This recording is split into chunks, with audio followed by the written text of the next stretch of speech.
We're going to shift gears. Ariel Helwani of ESPN joining us. We had an incredible card over the weekend.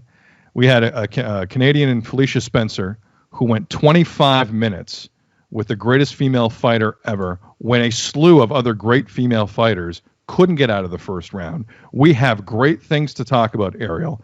How does Conor McGregor keep stealing everything? How does he just send out a tweet? And this has to be the lead. By the way, great to talk to you. Hope you and the family are well. That goes without saying. How does Conor keep doing this? How? Well, because he's Conor McGregor, and he's the biggest star in the history of the sport. And anytime he does anything noteworthy whatsoever, he's going to eclipse everyone. And that's just the way it is. Now, we could talk about, the timing on his part. I don't know if you can necessarily complain about the coverage because of who he is, but I think most people, when they saw his initial tweet on Saturday proclaiming that he was going to retire, now this is the third time that he does this via Twitter over the last 4 years, I think most people are like, all right, same old, he'll be back. Luckily, at least for me, this time, he actually elaborated on his thoughts. So I got to talk to him. I was going to bed. I was done. I was like, oh, this is not bad. It's 1:30 a.m. The pay-per-views usually go on forever. I'm going to bed. And then he tweets that. I was like, let me just send him a text. And, sometimes he doesn't reply. This time he replied, and he had a lot to say. And, yada, yada, yada. I'm going to bed at 5 a.m. and felt horrible yesterday all day because I'm an old man. So, it's Conor. That's the nature of the beast. And he did it again. Okay, so tell us how this time is different than the previous two times. All right, well, like I said, this time he at least elaborated. And the other times, he was having contract negotiations with the UFC. This time, it's really not about money. It's actually more about the fact that he feels frustrated that they won't give him a fight. And, their plan right now is, hey, why don't you wait for the winner of Gaethje versus Khabib? And it all makes sense. But his thing is like, look, I wanted to fight 3 times this year. I told you guys I wanted to fight 3 times. And I'm ready. I'm healthy. I'm out of trouble. I've been doing very positive things in my community. The guy looks like a physical specimen. Like, just get me a fight. Figure this out. And it's somewhat of an indictment on the matchmaking, in my opinion. By the way, is that ice cream truck? I was just going to say, is that an ice cream truck around you? That's amazing. The damn ice cream truck. That's your street. Me. I'm like running away. I got my ice cream. I was like, is that your kid's toy? Eat it all. I'm gonna or eat an ice it cream all. truck. I'm sorry. Ariel Helwani not only chasing scoops, but a sundae simultaneously. Yeah. What can't you do, Eric? Right. I would love to have a sundae right about now. So anyway, what's your go? Hold on. If he stops, what's your go-to? What's your go-to? If he stops, what's your go-to? You mean my go-to sundae? Are you going sundae? Are you going dipped cone? Like what's your if that ice cream man stops? Slushy? Oreo sandwich. The Oreos, like the cookie, Yeah, they're good. So disappointing, Ariel. I got some in the freezer right now, Ariel. I got some in the freezer. What are you going with, Sid? Regular Oreos, unless they're a sponsor, and I love them, but regular Oreos, I would pass on. I would get what's the chocolate that kind of dries up, like that gets stiff, like the hardened chocolate around. The one, just the popsicle. It's like regular vanilla ice cream in the middle. Fudgicle? Yeah. Or an ice cream bar? No, not ice cream bar. A dip? It's like a Klondike. It's like a Klondike with a stick in it. It's a Klondike with a stick in it. Yeah. You know the ones I'm talking about? So you better good. be careful here. Yeah. In any event, he just gave us good fodder. This is good radio right here. I hope so. Yeah, truck. We're gonna make a promo out of this. Are you kidding? This is okay. Great. So I continue with Conor McGregor and how he's different. Okay, and so he's just frustrated that they can't get him a fight, and I think it's actually an indictment on the matchmaking. It's like, how do you not have 5 guys waiting in the queue? Like, how do you not have 5 matchups already for Conor? And there are some circumstances that have come into play here with the pandemic and traveling and whatnot. But how do you not call up Nate Diaz and say, okay, let's figure this out. Number 3, let's do it right now. And, they're being a little frugal because, they're losing money on these gates. And I'm sure there's a part of them that would rather wait a little bit to see if fans could come back in so you can make some money off a Conor fight because he generates like $15 to $18 million when he fights in a sold out arena. So it's a tricky time, but they're not on the same page. And I think that he was watching that card and he saw all the praise and he saw all the fighters and all the action and all the buzz online. He's like, you know what? Screw this. I'm out. I'm done with this. I'm tired of sitting around and waiting for you guys. And that's why. But, I spoke to him in January, the last time I spoke to him face to face. And that was the first time since his last retirement in March of 2019 that I spoke to him. And I said, what was that all about? And he's like, go find it's right there. He's like, I'm never going to retire. I'm going to be fighting till I'm 50. I'm going to be fighting on the same cards as my son. I'll be the co-main. He'll be the main. So, bottom line, do I expect to see Conor back at some point? Yes. I just think people are getting distracted by the R word and not listening to what he's saying, which is, hey, I want to fight, guys. Like, I was out for so long, so let me fight. ESPN's Ariel Helwani here on Tim and Sid. Ariel, you got the Conor retirement, the claims of retirement over the weekend that cost you a night's sleep. You have Henry Cejudo walking away as a two-division champ. Jorge Masvidal doesn't like his deal. John Jones apparently wanted more money than the UFC. Like, are the fighters knowing full well what Dana's trying to do here in terms of fulfilling ESPN contracts and getting cards to air and trying to get as much as they can? I don't think it's going to work, knowing Dana White the way I know him, and you know him better than me. But is this? I don't think it's collective, but is everyone thinking the same thing here, that they need us more than we need them right now?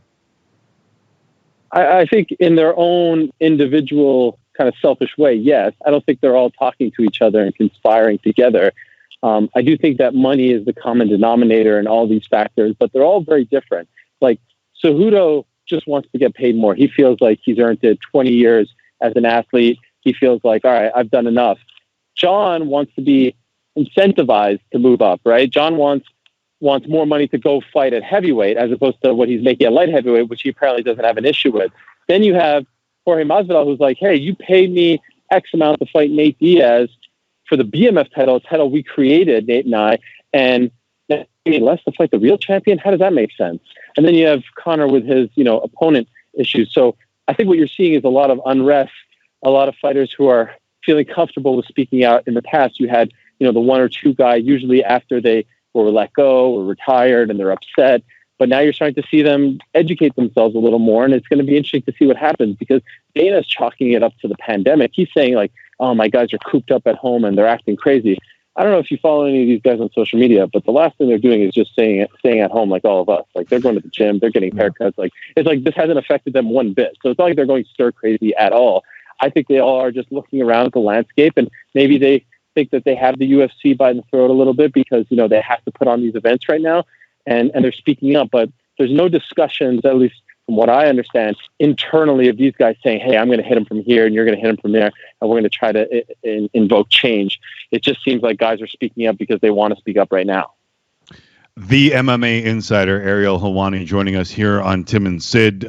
Google his name, follow all the things he does. They're too numerous to list off here. But we had Dana on after I thought Justin Gaethje announced himself as close to being a superstar as you can get without actually being the superstar. And I asked him if he ever gets tired of Conor tweeting. And then I watched these fights again this weekend and see, like Sean O'Malley, same thing. You might be at that point where you're like, this is the next guy. And then Conor pulls the attention away. What I want to ask you is, does Conor get heat from other fighters for taking the attention away from guys on fight night because he feels he needs it for himself? Yes, 100%. I mean, I did a show today with Daniel Cormier, and he's like, why do you have to do it on Saturday? And I don't disagree. Like, he could have did it today, right? Yeah. He could have did it today, and it would have had the same impact. It would have been huge news, everyone talking about it.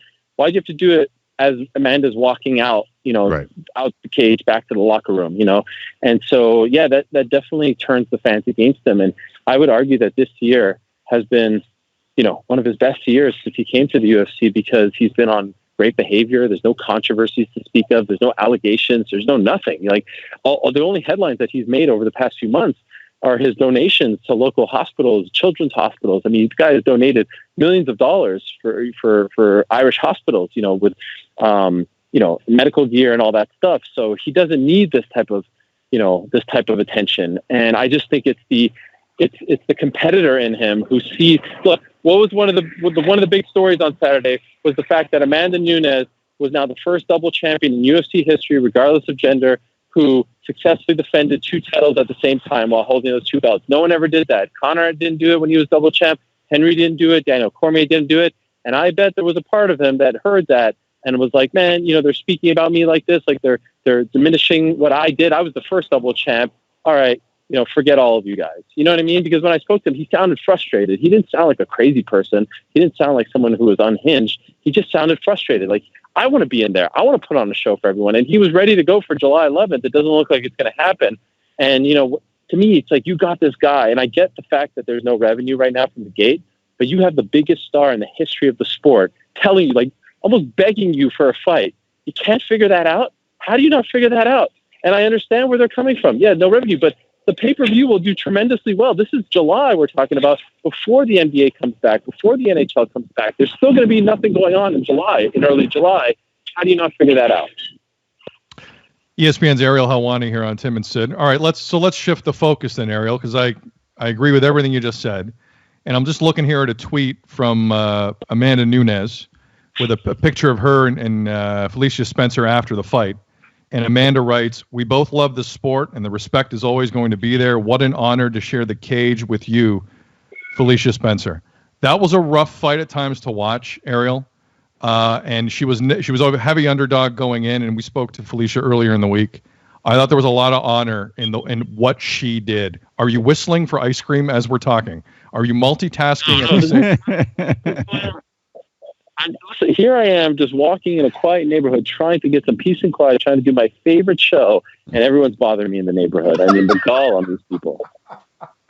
All right, well, listen, take care of whatever ice cream needs you need to in the moment. I certainly am not going to fault you for that. If you have a moment... No, these aren't my own kids. These are other rude neighbors. These aren't my kids. I left them. You got to move, man. You got to move. You're like, they know you're big time. They're just trying to mess with every radio hit you're on. Yes. Felicia Spencer, what a performance, right? I mean, that's how I took it. Yes. Oh my God, she has incredible heart. I mean, the determination and will that she possesses. First of all, some of those punches in the first 90 seconds would have knocked out most people. And Mr. Sid nailed it in that tweet on Saturday night. I saw it. I couldn't agree more. You said something to the effect of like that she lasted longer than Holly Holm and Ronda Rousey and all these people, Chris Cyborg. And here's Felicia Spencer, relatively unknown, less than 10 fights on her record, and she would not quit. Now, you can make a case that the fight should have been stopped going into the 5th round. I mean, she was taking a lot of damage, and there was no sign of this thing turning around. I wasn't expecting them to throw in the towel, and I feel like there's a reason for that, and that's a whole different story for a different day. But she's impressive, and I think she'll be back, and I think there's obviously not a lot of contenders at 145, so who knows how long it will take for her to get back to the title fight. But what a nice human being. I mean, she is the quintessential Canadian. She comes from the greatest province in the country of Canada, and specifically the greatest city in the country of Canada. And she's a virtual math teacher. I mean, she's just a nice person and works really hard. No glitz, no glamour. I'm impressed, but, I think what we learned on Saturday was that she, Amanda Nunes, the gap between her and the rest of the contenders at 145 and 135 is just so big right now. There's no one on her level. Native of Montreal, Ariel Helwani, joining us here on Tim and Sid. Who's listen, we're not going to get through the rest of the fights because we're running out of time here. Who do you think made the biggest impact? And some of them were literally and not figuratively, but who do you think made the biggest impact and might be able to kind of springboard their performance the highest? Well, very quickly, 3 names: Aljamain Sterling submitting Corey Sandhagen. In my opinion, he's the bantamweight champion right now. He should have won the belt, and they didn't make that a title fight, and I think that was a mistake. So, in my opinion, he's the king without a crown. He's the uncrowned champ at 135. Number 2 would be Sugar Sean O'Malley, who's a star, whose hair is phenomenal. I wish I had multicolored hair like him, and he's just so much fun. Everything about the guy is just fun, and he delivers, and he's been able to break through with his persona. I love him. And Cody Garbrandt returning and snapping that 3-fight losing streak the way in which he did with that knockout of Rafael Sunsao, brutal knockout. Those 3 bantamweights, I think, stole the show. And shout out to Cody Stamen, who lost his 18-year-old brother on May 27th and still fought on that card with a heavy heart and fought the way in which he did. That was amazing. Ariel, we've run out of time. We can't tell the story about how you went to, I believe it was Abu Dhabi. Oh, my God, yeah. And I basically made that happen inadvertently. And we just don't have time for the story. And so one day we will. make that happen. You made my life. You made my career. But you know what's funny? Rumors are that Fight Island, the infamous Fight Island, is actually going to be in Abu Dhabi. So if in fact that happens, it will be the perfect opportunity to retell that tale. Perfect. We'll get to it eventually. That story's going to get told, Ariel. We'll get to it. The day an ice cream truck and Conor don't converge, and we have the time for this, we're going to get to that story. Sounds good, guys. Thank you. Be well. Stay well.